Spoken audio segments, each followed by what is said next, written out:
For years, my own flesh and blood looked through me as if I were completely invisible. A total failure in a dynasty of high achievers. They sat around the grand dinner table celebrating social status while treating me like an unwelcome stranger. They had no idea that while they whispered about my shortcomings, I was quietly buying up the very ground beneath their feet. My name is Chloe, and this is how I dismantled their arrogance. The toxic dynamic was always the identical routine during our traditional Sunday evening gatherings. My younger brother, Julian, had just secured a prestigious legal partnership, instantly solidifying his status as the golden child of the prominent Sterling family legacy. My mother beamed with absolute pride while my father offered cold, disapproving stares in my direction. At 32 years old, I was openly considered the ultimate disappointment because I abandoned the corporate ladder entirely. They assumed I was barely scraping by each month, surviving only because I resided in the historic property my grandmother bequeathed specifically to me.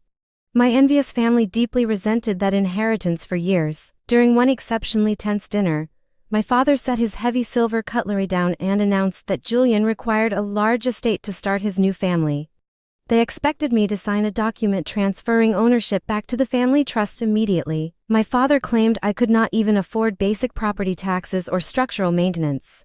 My mother callously suggested I find a cheap, cramped apartment on the industrial edge of town, perhaps near the cleaning staff. They never realized that the property mortgage was fully paid off 3 years ago by my own hand. Even worse for them, they did not know that Anita, our longtime family housekeeper, was actually my trusted business partner. Together, Anita and I spent 6 grueling years analyzing local markets and securing highly profitable real estate assets while my relatives assumed I was drowning in financial debt. When I firmly refused to hand over my home, my father grew absolutely furious. He stood up and demanded I surrender the house keys right there. I placed the keys on the table with absolute composure, thanking them for the nice meal before walking out. Julian smirked across the table, completely confident that I was defeated, homeless, and utterly penniless.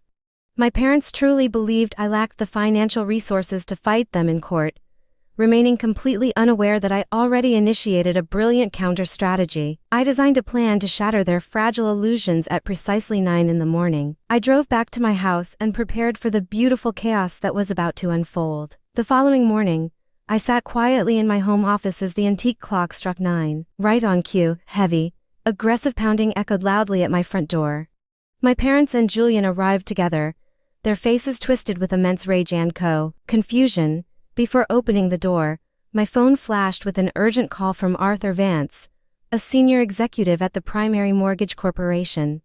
He confirmed that the entire asset transfer was officially complete. My father barged inside the room, waving his smartphone and demanding an immediate explanation for why the bank listed my private corporation as the primary owner. I calmly flipped my laptop around to display the corporate dashboard for them to see. I explained that grandmother left me her secret investment strategies, not just a physical house. They watched in absolute horror as the screen revealed that my firm owned 47 major properties. The ultimate blow landed heavily when Julian realized that my corporation recently purchased the major commercial building housing his own law firm. His expensive, luxury lifestyle was effectively funding my corporate expansions through his steep monthly rent payments.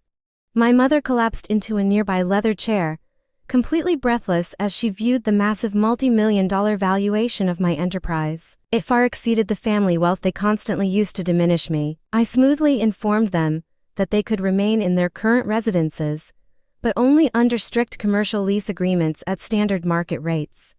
When my mother complained loudly about charging family rent, I reminded her that they were perfectly willing to make me homeless hours prior. Julian desperately threatened legal action, but I calmly noted that I acquired the primary legal team of his law firm as well. They left my office in stunned silence. 1 month after that intense confrontation, I moved into my expansive new headquarters overlooking downtown Chicago. My excellent assistant, Megan, brought in fresh files for a massive new portfolio acquisition across the state. Suddenly, a notification arrived from Julian requesting a private meeting without our parents.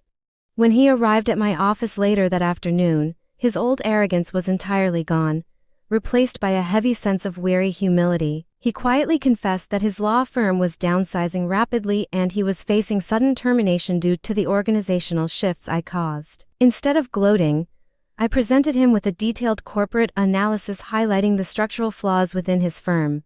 I offered him a position to lead my expanding legal department, clarifying that this decision was strictly business, not family obligation. He would have to work hard and earn his position. Julian carefully studied the contract, realizing that true power meant building wealth quietly while others spent their time boasting. He signed the legal papers and apologized sincerely for the years of cruelty.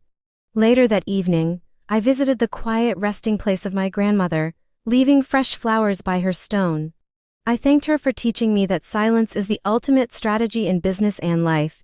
She always believed in me. My mother sent a polite message later that night, inviting herself to Sunday dinner at my house, finally acknowledging the new reality. The very people who dismissed me for a decade were now eager for my approval and attention. I drove back to my estate feeling completely fulfilled and at total peace. I was no longer the forgotten daughter or the family failure. I was the chief executive officer of a massive real estate empire. My empire was built on patience, resilience, and quiet dedication. True victory does not require loud arguments or aggressive boasting. It is found in the magnificent structures you build while your critics are busy looking the other way, completely blind to your power. I looked up at the night sky, forever grateful for the incredible strength I found. Being underestimated by everyone was the greatest gift I could have ever received.